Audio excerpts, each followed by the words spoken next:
Hello friends, মিঠুর পাকশালে আপনাদের সবাইকে স্বাগত। আজ আমি দুটো রাঙা আলু ও 1 কাপ সুজি দিয়ে ভীষণই হেলদি ও টেস্টি একটা রেসিপি আপনাদের সাথে শেয়ার করছি। এই জন্য প্রথমে দুটো রাঙা আলু নিয়ে নিয়েছি। এগুলোকে একটু কেটে নিচ্ছি, একটু বড় বড় টুকরো করে কেটে নেব। তারপর এগুলোকে একটু জলে সেদ্ধ করে নিতে হবে। তো দেখুন এগুলোকে একটু কেটে নিচ্ছি বড় বড় করে। তো বন্ধুরা, আজকের রেসিপিটা ভীষণই টেস্টি এবং ভীষণই হেলদিভাবে এটাকে রেডি করেছি। তো রেসিপিটা যদি আপনাদের ভালো লেগে থাকে তাহলে অবশ্যই একটু বন্ধুদের সাথে শেয়ার করে দেবেন এবং রেসিপি ভালো লাগলে একটা লাইক করতে ভুলবেন না। তো দেখুন এভাবে এগুলোকে একটু বড় বড় টুকরো করে কেটে নিচ্ছি। রাঙা আলু খুব সহজেই তাড়াতাড়ি সেদ্ধ হয়ে যায়, সেজন্য এগুলোকে খুব ছোট ছোট টুকরো করে কাটার কোনো প্রয়োজন নেই। এরকম বড় বড় টুকরো করে কাটলেও এগুলো খুবই তাড়াতাড়ি সেদ্ধ হয়ে যাবে। তো এই জন্য এগুলোকে বড় বড় টুকরো করে কেটে নিয়েছি। এরপর এগুলোকে একটা পাত্রে একটু জলের মধ্যে নিয়ে ধুয়ে নেব। তো রাঙা আলুটা জলের মধ্যে ধুয়ে নিচ্ছি, তারপর এগুলোকে দিয়ে দেব গরম কড়ার জলের মধ্যে দিয়ে একটু সেদ্ধ করে নেব। তো জল আমি আগে থেকে দিয়ে রেখেছিলাম, জলটা এখন খুব ভালো মতো ফুটে এসেছে। এখানে প্রায় 1 গ্লাস পরিমাণে জল দিয়েছিলাম। তো এরপর এই দুটো রাঙা আলুকে এখানে দিয়ে দিচ্ছি এবং সামান্য পরিমাণে লবণ দিয়ে এটাকে একটু ঢাকা দিয়ে 5 থেকে 7 মিনিটের জন্য রেখে দেব। তো এটাকে দেখুন এরপর ঢাকা দিয়ে লো ফ্লেমে রেখে দিলাম প্রায় 7 মিনিটের জন্য। 5-7 মিনিটের মধ্যে এটা খুব ভালো মতো সেদ্ধ হয়ে যাবে। তো এখন আমি 7 মিনিট পর ঢাকাটা খুলে নিয়েছি। এখন দেখুন রাঙা আলুগুলো খুব ভালো মতো সেদ্ধ হয়ে গেছে। তো দেখুন কাঁটা চামচের সাহায্যে খুব সহজে এগুলো বোঝা যাচ্ছে এগুলো খুব ভালো মতো সেদ্ধ হয়ে গেছে। এরপরে রাঙা আলুগুলোকে একটা পাত্রের মধ্যে আমি তুলে নিচ্ছি। তো আজকের রেসিপিটা বানিয়ে নেওয়া ভীষণই সহজ। এটাকে আপনারা সকালে ব্রেকফাস্টে বা বাচ্চাদের স্কুলের টিফিনের জন্য বানিয়ে দিতে পারেন। ভীষণই ভালো হবে এবং খুবই ঝটপটে এটা রেডি হয়ে যায় এবং খেতেও ভীষণই টেস্টি হয় এবং ভীষণই হেলদিভাবে আমি এটাকে আজ রেডি করেছি। তো দেখুন এরপর আমি এগুলোকে একটা একটা করে সব একটা পাত্রে তুলে নিয়েছি।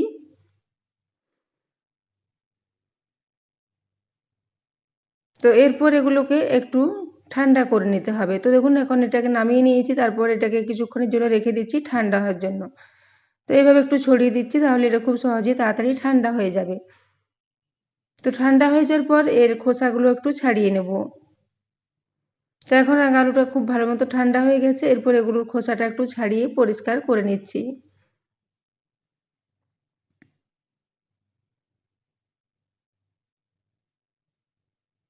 রাঙা আলুর মধ্যে খুব ভালো একটা মিষ্টি ভাব থাকে এবং এটা ভীষণই ভালো লাগে খেতে। এটা সেদ্ধ করে এমনিতেই খাওয়া যায়।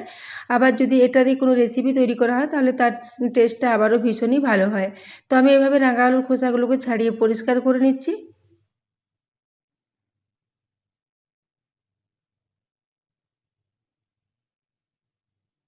খোসাগুলো ছাড়িয়ে পরিষ্কার করে নেওয়ার পর এগুলোকে একটু খুব ভালো করে স্ম্যাশ করে নিতে হবে।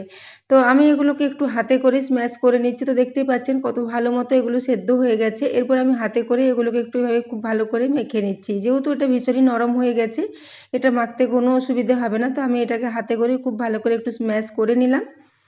এটা ভালো করে স্ম্যাশ করে নেওয়ার পর এখানে দিয়ে দেবো মেজারিং কাপ মেপে 1 কাপ পরিমাণে সুজি। তো দেখুন এটা এখন খুব ভালো মতো স্ম্যাশ হয়ে গেছে। এরপর এখানে মেজারিং কাপ মেপে সুজি নিয়ে নিচ্ছি 1 কাপ। তো এখানে আমি দুটো বড় সাইজের রাঙা আলু নিয়েছি, তার জন্য এখানে আমার 1 কাপ সুজির প্রয়োজন। তো রাঙা আলুর পরিমাণ যদি কম হয় সেক্ষেত্রে সুজির পরিমাণটাও কম নিতে হবে। তো এরপর এখানে মেজারিং কাপ মেপে প্রথমে 1 কাপ দুধ নিয়েছি। দুধ দিয়ে রেসিপিটা তৈরি করছি। আপনারা চাইলে জল দিয়েও এটাকে করতে পারেন, তবে দুধ দিয়ে করলে টেস্টটা ভালো হবে। যেহেতু এর সাথে আমি এক্সট্রা কোনো চিনি বা গুড় ব্যবহার করব না, তাই এটা দুধ বা ড্রাই ফ্রুটস দিয়ে এটাকে একটু মিষ্টি তৈরি করে নিতে হবে। তো আমি এখানে পুরো 1 কাপ দুধে এখন দিয়ে দিয়েছি। দুধটা দিয়ে খুব ভালো করে আগে মেখে নিচ্ছি। এইভাবে খুব ভালো করে মেখে নেব। তারপর আবারও প্রয়োজন হলে আবারও কিছুটা দুধ দিয়ে দেবো। এটাকে একটা বেশ মিডিয়াম মতো ব্যাটার রেডি করব। ব্যাটারটা একদমই পাতলা করলে চলবে না, বেশ একটা পুরো ঘনত্বের ব্যাটার রেডি করতে হবে। তো দেখুন এটা প্রথমে 1 কাপ দুধ দিয়ে মিশিয়ে নিয়েছিলাম, তারপরে আবারও হাফ কাপ পরিমাণে দুধ নিয়েছি, সেটাকেও অল্প অল্প করে দিয়ে এর সাথে মিশিয়ে নেব। যেহেতু সুজিটা অনেকটাই জল টেনে নেবে এবং রাঙা আলুটাও অনেকটাই শুকনো শুকনো করে মাখা হয়েছিল, সেজন্য দুধটা একটু বেশি দিয়ে এটাকে একটু মেখে নিচ্ছি। তো দেখুন দুধ দিয়ে ক্রমাগত নাড়াচাড়া করতে করতে এটাকে খুব ভালো করে একটু মিশিয়ে নিচ্ছি।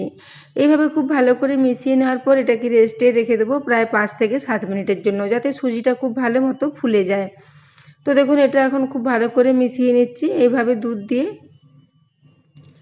তো বন্ধুরা, আজকের রেসিপিটা আপনাদের যদি ভালো লেগে থাকে তাহলে অবশ্যই চ্যানেলটি সাবস্ক্রাইব করে আমার পাশে থাকবেন এবং পাশে থাকা বেল আইকনটি অবশ্যই প্রেস করে রাখবেন, তাহলে আমি যে কোনো নোটিফিকেশানেই ছাড়ি না কেন তা সবার আগে আপনার কাছে পৌঁছে যাবে। তো দেখুন, এখানে দুধটা দিয়ে খুব ভালো করে মিশিয়ে এটাকে রেস্টে রেখে দিলাম 5 মিনিটের জন্য। 5 মিনিট পর আমি এর ঢাকাটা খুলে নিয়েছি। তো এখন এটাকে আবারও খুব ভালো করে এবার মিশিয়ে নেব। তার আগে কিছু উপকরণ এখানে দিয়ে দিচ্ছি। 1 চা চামচ পরিমাণে এখানে মৌরি দিয়েছি, ওই সাথে 1/4 টিস্পুন পরিমাণে একটু লবণ দিয়েছি। লবণ এখানে খুব বেশি প্রয়োজন নেই, যেহেতু এটা একটা মিষ্টি রেসিপি হবে। তো এরপর এখানে 1 মুঠো পরিমাণে ভাঙা কাজু বাদাম দিয়ে দিয়েছি। এটা খাওয়ার সময় মুখে পড়লে ভালো লাগবে, তাছাড়া এর টেস্টটাও ভীষণই ভালো হবে। তো দেখুন, বাদাম ও মৌরিটা দিয়ে পর খুব ভালো করে এর সাথে মিশিয়ে নিচ্ছি। তো ব্যাটারটা দেখতেই পাচ্ছেন, খুবই একটা পুরো ঘনত্বের ব্যাটার এখানে রেডি হয়েছে।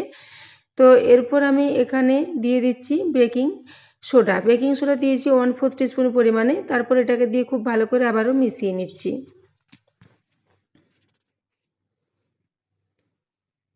বেকিং সোডাটা দিয়ে খুব ভালো করে এটাকে মিশিয়ে নেব।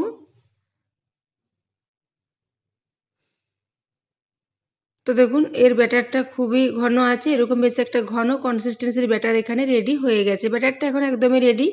এদিকে গ্যাসে আমি একটা তাওয়া বসিয়ে দিয়েছি। তাওয়াটা খুব ভালো মতো গরম হয়ে এসেছে। এখন গ্যাসের ফ্লেমটা লো করে দিয়েছি। আজকের এই রেসিপিটা আমি অলিভ অয়েল দিয়ে রেডি করেছি। আপনারা চাইলে যে কোনো কুকিং অয়েল, ঘি বা বাটার দিয়ে এটাকে রেডি করতে পারেন। আমি এটাকে আজ একটু হেলদিভাবে তাই তৈরি করেছিলাম, সেজন্য এখানে আমি অলিভ অয়েলের ব্যবহার করেছি। খুব অল্প পরিমাণে একটু তেল দিয়েছি, প্রায় 1 চামচ পরিমাণে। তারপর তেলটাকে খুব ভালো করে একটু তাওয়ার চারদিকে মাখিয়ে নিয়েছি। এরপর এই ব্যাটারটা 2 চামচ করে এখানে দিয়ে দেবো। এগুলো একটু বেশ মোটা মোটা গোল গোল করে দিয়ে দেবো, যেহেতু এটাকে একটা প্যানকেকের রেসিপি রেডি করেছি। তো বন্ধুরা, আজ আমি একটা রাঙা আলু ও সুজি দিয়ে ভীষণই হেলদি প্যানকেকের রেসিপি আপনাদের সাথে শেয়ার করেছি। এরকম ধরনের প্যানকেকগুলো খেতে ভীষণ টেস্টি হয় এবং যারা চিনি বা গুড় খেতে পছন্দ করেন না বা খাওয়া চলে না, তাদের ক্ষেত্রে এই রেসিপিটা ভীষণই ভালো। রাঙা আলু সবার পক্ষেই ভীষণই ভালো, বাচ্চা থেকে বড় সবার শরীরের জন্য এটা ভীষণই উপকারী। সেজন্য আমি আজ একটা রাঙা আলু দিয়ে হেলদি রেসিপি আপনাদের সাথে শেয়ার করলাম। তো এরপর আমি দেখুন প্যানকেকগুলো 3টে করে দিয়ে দিয়েছি। এরপর উপর থেকে একটু সাদা তিল দিয়ে দিচ্ছি। তিলটা দিলে টেস্টও ভালো হবে এবং তিলও আমাদের শরীরের পক্ষে ভীষণই উপকারী। তো প্রায় 1 চা চামচ পরিমাণে তিল উপর থেকে ছড়িয়ে দিলাম। এর সাথেই দিয়ে দিচ্ছি এখানে কিশমিশ। যেহেতু এখানে চিনি বা গুড় কিছু ব্যবহার করিনি, এর কিশমিশটা দিলে এটা অনেকটাই মিষ্টি হবে। সেজন্য এখানে উপর থেকে 5-7টা করে কিশমিশ একটু উপরে দিয়ে দিচ্ছি। তাহলে এটার সাথে খুব ভালো মতো এটা সেট হয়ে যাবে এবং খাওয়ার সময় মুখে পড়লে এটা খেতে ভীষণই ভালো লাগবে। তো সেজন্য আমি কিশমিশগুলো একটু উপর থেকে ছড়িয়ে দিচ্ছি। তাছাড়া রেসিপিটা তৈরি হয়ে যাওয়ার পর এটাকে আপনারা মধু বা যে কোনো ধরনের গুড় দিয়ে সার্ভ করতে পারেন, সেটা খেতে ভালো লাগবে। তো দেখুন, এরপর এটাকে ঢাকা দিয়ে লো ফ্লেমে প্রায় 3 মিনিটের জন্য রেখে দিয়েছিলাম। 3 মিনিটের মধ্যে এটা খুব ভালো মতো শুকিয়ে গেছে এবং উপরটাও খুব ভালো মতো শুকিয়ে গেছে। তো এরপর আমি আবারও 1/2 টিস্পুন পরিমাণে তেল উপর থেকে একটু ছড়িয়ে দিলাম। এরপর এগুলোকে উল্টে দিচ্ছি। তো দেখুন, নিচের দিকটা খুব ভালো মতো ফ্রাই হয়ে গেছে। এরপর উল্টো দিকটাও আমি আবারও 1 থেকে 1.5 মিনিটের জন্য একটু ঢাকা দিয়ে রেখে দেবো, তাহলে দুদিকটাই খুব ভালো মতো ফ্রাই হয়ে যাবে। এবং কিশমিশ ও তিলটাও একটু ফ্রাই হয়ে গেলে এটা খাওয়ার সময় মুখে পড়লে ভালো লাগবে। তো দেখুন, নিচের দিকটাও খুব ভালো মতো একটু ফ্রাই হয়ে গেছে। এরপর এগুলোকে উল্টে নিচ্ছি, তারপর এগুলোকে তাওয়া থেকে তুলে নেব। তো দেখুন, এর কালারটাও খুবই সুন্দর এসেছে এবং খুব ভালো ভেতর পর্যন্ত রান্না হয়ে গেছে। এরপর এগুলোকে তুলে নিচ্ছি। এইভাবে 3টে করে আমি 2 ব্যাচে করে ফ্রাই করব এগুলো। এছাড়া আবারও লাস্ট ব্যাচে 2টো হয়েছিল। এখানে মোট 8টা মতো প্যানকেক আমার রেডি হয়েছিল। তো দেখুন, এখানে প্রথম ব্যাচে 3টে হয়ে গেছে, দ্বিতীয় ব্যাচে আমি আবারও 3টে দিয়ে দিচ্ছি। তারপর তৃতীয় ব্যাচে আবারও 2টো এখানে রেডি করে নেব। তো দেখুন, প্রথমে এইভাবে তিলটা দেওয়ার পর একটু করে কিশমিশ দিয়ে এগুলোকে রেডি করে নিয়েছি এবং একইভাবে উল্টে পাল্টে এগুলোকে একটু ভেজে নিয়েছি। তো দেখুন, কালারটা এটারও খুব সুন্দর এসেছে। এরপর একটা প্লেটে নিয়ে এগুলোকে সাজিয়ে নিয়েছি।